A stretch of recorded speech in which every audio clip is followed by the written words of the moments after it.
Mana ikan bilis dia?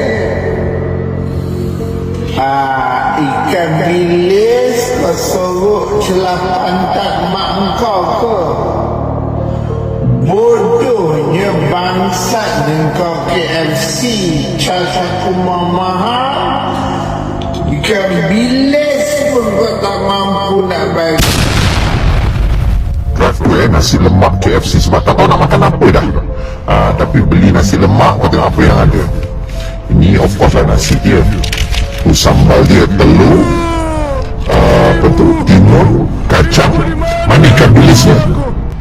Ikan bilis kau sorok jelah pantat mak kau ke?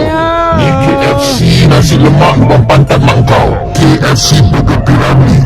Burger lubang buta mak dia. Burger piramid dalam mahal gila ya, mahal gila. Set tu kimak ni malu nama besar piramid je. Sekali rasa bergetar jiwa.